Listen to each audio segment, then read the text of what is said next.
السلام علیکم ورحمۃ اللہ وبرکاتہ۔ ناظرین، استقبال ہے آپ کا ہمارے چینل دا سوشل نیوز پر۔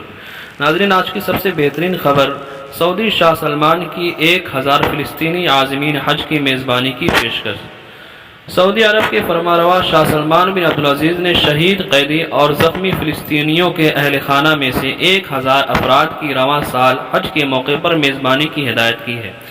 جی ہاں، سرکاری خبر رساں ایجنسی SPA نے ہفتہ کو کہا تھا کہ یہ اقدام ضیوف خادم الحرمین شریفین پروگرام کا حصہ ہے، جس کی نگرانی ہر سال مملکت میں وزارت اسلامی امور کرتی ہے۔ ایک بیان میں سعودی وزیر برائے اسلامی امور، دعوت و رہنمائی شیخ ڈاکٹر عبداللطیف بن عبدالعزیز الشیخ نے فلسطینی شہداء اور زخمیوں کے اہل خانہ اور رشتہ داروں کے ساتھ مسلسل تعاون پر شاہ سلمان اور ولی عہد کا شکریہ ادا کیا۔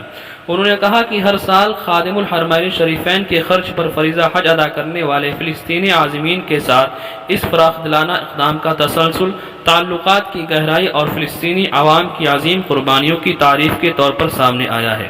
خادم الحرمین شریفین کے مہمانوں کے لیے پروگرام میں اس بابرکت رسم کی ادائیگی کے تمام مراحل شامل ہیں۔ اللہ تبارک و تعالی سے دعا ہے کہ اللہ تبارک و تعالی حرمین شریفین کی حفاظت فرمائے۔